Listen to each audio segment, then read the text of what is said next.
2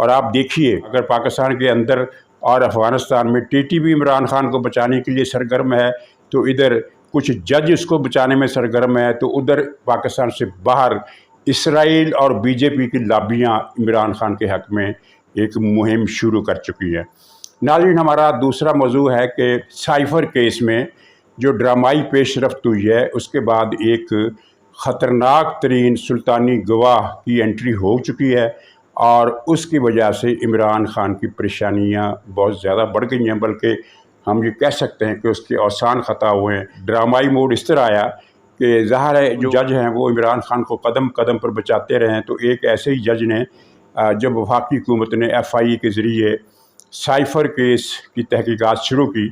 تو اس جج نے یہ تحقیقات روک دی، اور یہ ہم پہلے بھی نوٹ کر چکے ہیں کہ پاکستان کی تاریخ میں بلکہ دنیا کی کسی بھی ملک کی تاریخ میں کسی کرمنل واردات پر تحقیقات سے حکومت کو کبھی نہیں روکا جاتا، نہ کبھی روکا گیا ہے۔ تحقیقات کرنے کے بعد حکومت جو کارروائی کرتی ہے، مقدمہ چلاتی ہے، سزا دلواتی ہے، تو اس اقدام کو پھر اعلیٰ عدالتیں جائزہ لیتی ہیں اور اس کو کالعدم کرتی ہیں، یہ برقرار رکھتی ہیں، لیکن تحقیقات کو آج تک کسی عدالت نے نہیں روکا۔ لیکن ہم نے گزشتہ 3 سال سے 4 سال سے یہ دیکھا ہے کہ عمران خان کے خلاف اگر نیب نے کوئی انکوائری شروع کی تو عدالت نے حکم دیا کہ انکوائری بند کرو، کوئی کیس کھولا گیا تو عدالت نے حکم دیا کہ یہ کیس بند کرو، اور یہ حکم دیا کہ یہ کیس کبھی چل ہی نہیں سکتا۔ تو اسی سلسلے کی یہ کڑی تھی کہ جس میں ہائی کورٹ کے ایک جج نے، جسے جج پتہ نہیں کہنا بھی چاہیے کہ نہیں کہنا چاہیے، اس نے سائفر کیس کی انکوائری روک دی۔ تو حکومت نے، وفاقی حکومت نے اس کے خلاف اپیل کی، وہ اپیل منظور ہو گئی، اور 2 رکنی بینچ نے وہ حکم نامہ اسٹے کا خارج کر دیا اور ایف آئی اے کو حکم دیا کہ وہ تحقیقات کرے۔ اب سائفر کیس کی تحقیقات ہوگی۔ سائفر کیس کیا ہے آپ اچھی طرح جانتے ہیں، لیکن اس کے کئی ڈائمنشن ہیں، کئی پہلو ہیں۔ ایک تو یہ کہ سائفر گھڑا گیا، اعظم خان کے ساتھ مل کر گھڑا گیا۔ ایک یہ ہے کہ وہ ایک جو سائفر پاکستانی سفیر نے بھیجا تھا وہ موجود تھا اپنی جگہ پر، اس میں وہ کچھ باتیں نہیں تھیں جو عمران خان نے کی، جو عمران خان نے ایک سائفر گھڑا، لیکن وہ سائفر جو تھا اس کو عمران خان نے لیک کیا، لہرا کر دکھایا، تو آفیشیل سیکرٹ ایکٹ کے تحت اس پر کارروائی ہوگی۔ اور اس کے ساتھ ہی اعظم خان سے ہونے والی وہ جو گفتگو تھی جس کی آڈیو لیک ہوئی تھی، اس کی بنیاد پر ایک فراڈ کا، ایک قومی مفاد کے خلاف کیے جانے والے سازشی فراڈ کا، ڈرامے کا، اس کا بھی انجام اسی کیس میں ہوگا۔ اور عمران خان کے اوسان صرف اس پر خطا نہیں ہے کہ اعظم خان جو ہے، جو اس کا عمران خان کا پرنسپل سیکریٹری تھا، وہ اس کیس کے راز کھول دے گا، بلکہ عمران خان کو کچھ اور بھی اندیشے ہیں۔ مالی کرپشن، فرہ گوگی کی کرپشن، پنکی جادوگرنی کی کرپشن، ہر طرح کی کرپشن کے ثبوت، گواہیاں اس اعظم خان کے موجود ہیں۔ اور اس کے علاوہ جو عمران خان کی غیر اخلاقی سرگرمیاں ہیں، رات کتنے بجے کون آتی تھی اور کتنے بجے کون آتا تھا، یہ بتانے کی آپ کو ضرورت نہیں۔ عمران خان کو ڈوئل ایڈکشن ہے، تو کون کتنے بجے پھر واپس جاتی تھی اور کون کتنے بجے پھر واپس جاتا تھا، یہ سارے راز بھی اعظم خان نے اپنے پاس رکھے ہوئے ہیں۔ اور ہر آدمی جو اس ایسی پوزیشن پر ہو وہ اس طرح کے راز رکھتا ہے، یہ عادت ہے، بڑے پرانے زمانے سے چلی آ رہی۔ کچھ اس میں زیادہ آگے ہوتے ہیں، کچھ اس میں ذرا کم ہوتے ہیں۔ اعظم خان اس معاملے میں بہت تیز تھا، اور اس کی پٹاری سے جو کچھ نکلنا ہے اللہ ہی جانے اس کے بعد کیا بیتے گی سننے والوں پر اور دیکھنے والوں پر، اور خود عمران خان پر جو بیتنی ہے وہ تو ہونی ہے۔ ناظرین، نواز شریف کی واپسی کا شیڈول ڈن ہو گیا، مسلم لیگ نے تصدیق کر دی ہے۔ شیڈول کی تاریخ نہیں بتائی لیکن تصدیق کر دی ہے کہ وہ آ رہے ہیں۔ اس طرح کہ مسلم لیگ کی قیادت نے تمام ملک میں، خاص طور پر پنجاب میں اور پختونخوا ہزارہ ڈویژن میں اپنے ورکروں کو ہدایت جاری کی ہے، آزاد کشمیر میں بھی، کہ نواز شریف کا استقبال بڑے پیمانے پر کرنے کے لیے تیاریاں آج ہی سے شروع کر دی جائیں۔ اس کا مطلب یہ ہے کہ وہ 16 ستمبر کو ان کی واپسی والا جو ایک کہا جا رہا تھا کہ وہ بندیال کے جانے سے پہلے نہیں آئیں گے، وہ بات صحیح نہیں ہے۔ آج ہی سے تیاریاں شروع کرنے کا مطلب یہ ہے کہ وقت جو ہے وہ مہینے بھر کا ہے، اس سے زیادہ کا نہیں ہے۔ آج 19 تاریخ ہے، تو 14 اگست کی جو میرے پاس خبر تھی جس میں مزید کوئی اپڈیٹ نہیں ہوا، وہ 14 اگست کی ہے۔ تو نواز شریف نے یہ رسک بھی لے لیا، اور انہوں نے کہا ہے، انہوں نے مسلم لیگی لیڈروں کا یہ مشورہ، بعض لیگی لیڈروں کا یہ مشورہ نہیں مانا کہ آپ بندیال کے ہوتے ہوئے نہ آئیں۔ نواز شریف نے کہا کہ کوئی بات نہیں، میں گرفتاری دینے کے لیے تیار ہوں۔ ظاہر ہے بندیال کے جانے کے بعد تو یہ اندیشہ اس طرح کا نہیں رہے گا، کیونکہ جو کیس کی نوعیت ہے وہ ساری دنیا پر ایکسپوز ہو چکی ہے، خود ججوں نے اعتراف کیا ہے، تو وہ سارا چیز تو نکل جائے گا۔ لیکن بندیال جو جوش انتقام میں کنفیوز ہے، وہ کوئی بھی آرڈر کر سکتا ہے نواز شریف کی واپسی پر، اور وہ کیا آرڈر کرے گا کہ یہی کیسے فلاں مقدمے کے اندر ضمانت نہیں دینی، جیل میں ڈال دو، تو نواز شریف جانے کے لیے تیار ہیں۔ اس کے ساتھ ہی یہ میں دوبارہ اپنا فکرہ دہرا دوں جو میں نے پہلے بتایا تھا کہ یہ استقبال اتنا بڑا ہوگا کہ یہ پاکستان کی سیاسی تاریخ کا ایک بڑا ایونٹ مانا جائے گا۔ اس کے ساتھ عمران خان نے بھی ایک حکم دیا اپنے کارکنوں کو۔ اس سے پہلے اس نے وہ جو سویڈن والا واقعہ ہوا تھا جس میں احتجاج کی ترجیح رکھی تھی، تو وہ تو بڑی بری طرح فلاپ ہوا۔ کسی بھی شہر میں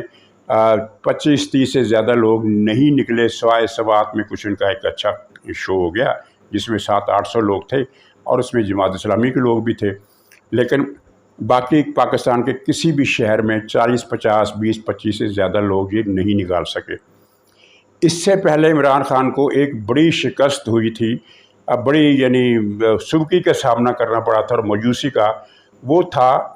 عید کے فوراً بعد وکیلوں کا ایک بہت بڑا شو، کم سے کم 2 شہروں میں، اسلام آباد میں اور لاہور میں، اس نے کرنے کا آرڈر دیا تھا، اور اس میں 2 بزرگ ٹاؤٹ جو تھے ان کو ایک بھاری رقم دی گئی تھی۔ ان بڈھے ٹاؤٹوں نے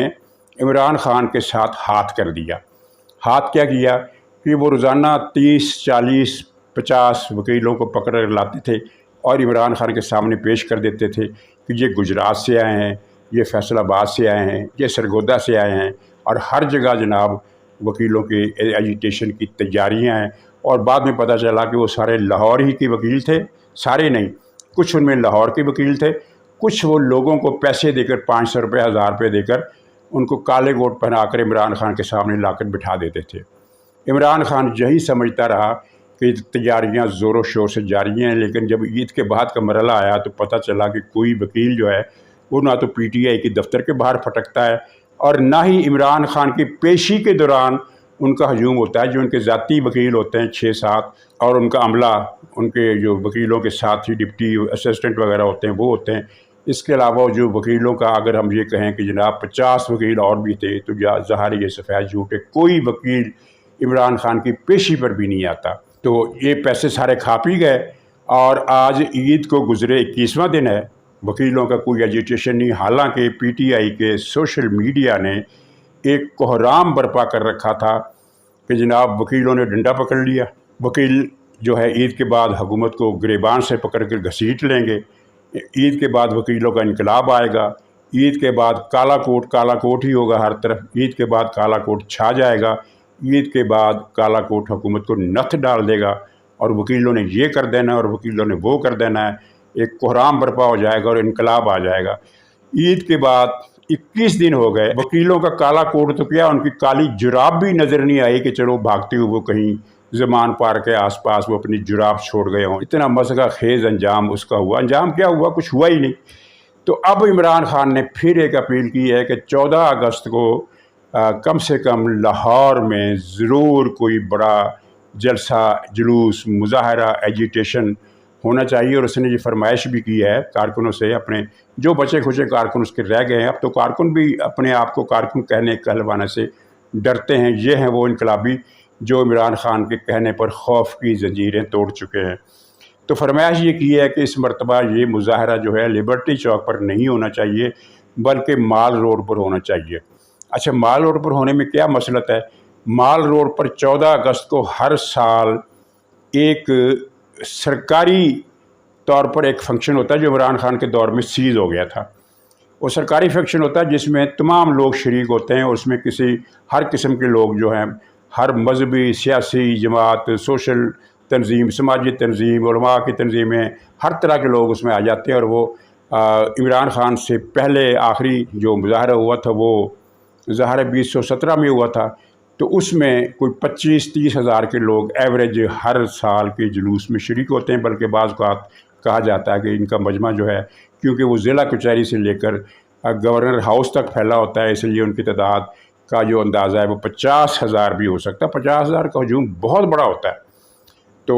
20-25,000 تو نارمل ہے۔ تو عمران خان کی یہ مصلحت ہے کہ وہ 20-25,000 لوگ تو آٹومیٹکلی وہاں جمع ہونے ہی ہونے ہیں، اس میں کوئی 1,800 2,000 1,500 جتنے بھی ہمارے لوگ نکل آئیں جھنڈے لے کر، وہ ایک سرے سے لے کر دوسرے سرے تک جھنڈے منتشر کرتے ہوئے پھیل جائیں، یعنی ہر 15-20 فٹ کے بعد ایک جھنڈا پی ٹی آئی کے نظر آئے، اور ہم یہ سوشل میڈیا پر پھر شو کریں گے کہ یہ پی ٹی آئی کا شو تھا، یہ پی ٹی آئی کا مظاہرہ تھا، پی ٹی آئی کے ساتھ عوام آج بھی ہیں۔ لیکن حکومت نے بھی طے کیا ہے کہ اس مرتبہ کسی سیاسی جماعت کو اس مرکزی جلوس میں شریک نہیں ہونے دیا جائے گا، خود مسلم لیگ کو بھی، چنانچہ پی ٹی آئی کے جھنڈے لے کر جو جائیں گے وہ پکڑے جائیں گے۔ تو عمران خان نے متبادل یہ بھی سوچا ہے کہ چلو مال روڈ پر نہ صحیح بھاٹی چوک میں ضلع کچہری کے آس پاس ایک الگ بڑا شو کیا جائے، لیکن آپ ابھی سے لکھ لیجئے کہ یہ بھی اسی طرح ناکام ہوگا جس طرح سویڈن والی کال اس نے دی تھی، اور اس میں کوئی آدمی اس کا ورکر ہمیں کہیں نظر نہیں آیا سوائے ان کی اس تعداد کے جو میں نے درجنوں میں بتائی چند شہروں میں، اور اس کے علاوہ تو یہ اس سے بھی برا فلاپ ہوگا۔ جشن آزادی تم مناؤ گے جو پاکستان کے وجود کی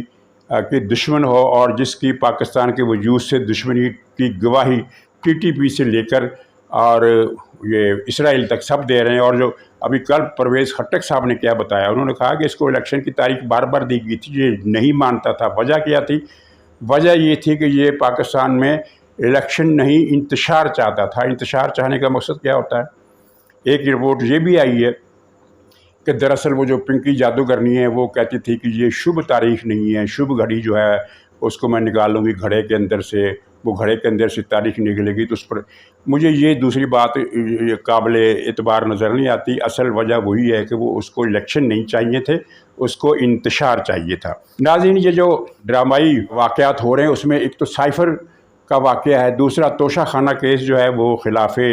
توقع زیادہ سنجیدگی رخ اختیار کر گیا، اور تیسرا یہ جو کیس ہے کہ عدت میں اسی نے جو زنا کاری کی ہے ان دونوں زانیوں نے، اب وہ کیس جو ہے وہ اگرچہ لوگ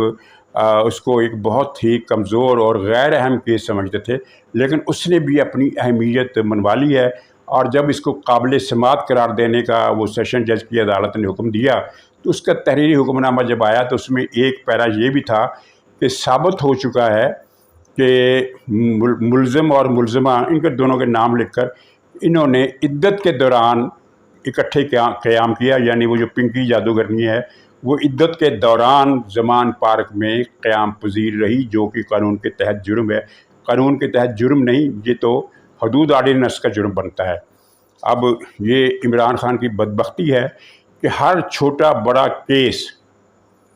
اس کے گلے پڑ رہا ہے، اور اس کے گلے بھی بہت کیس پڑنے۔ اچھا ناظرین، پی ٹی آئی نے ایک غل مچانا شروع کر دیا ہے کہ دیکھو یہ کون ہوتے ہیں عمران خان کے نام پر کانٹا لگانے والے، کیونکہ ٹی وی شوز پر ایسی باتیں ہوتی ہیں،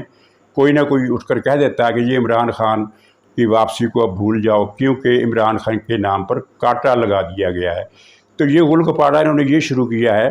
کہ بھئی یہ کون ہوتا ہے، یعنی فوج، یہ فوج کون ہوتی ہے یہ جو کسی سیاستدان کے نام پر کانٹا لگائے۔ بہت غل گپاڑا کر رہے ہیں، لیکن ان سے کوئی پوچھے کہ یہی وہ لوگ تھے جنہوں نے ٹی وی پر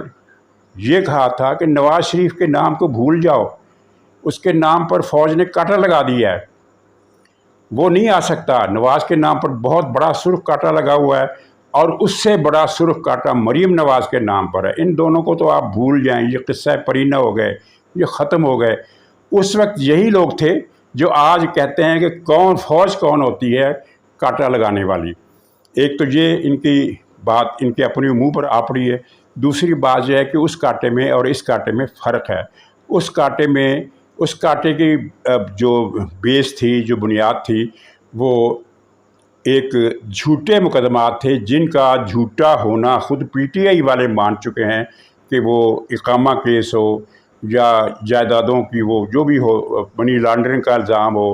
300 کروڑ کے 300 ہزار جو بھی ہے وہ سارا جھوٹ تھا، اس میں کچھ بھی نہیں تھا۔ پاناما کیس بھی فراڈ تھا، سب مان چکے ہیں۔ پی ٹی آئی کے حامد خان میں سے تازہ ترین ہے۔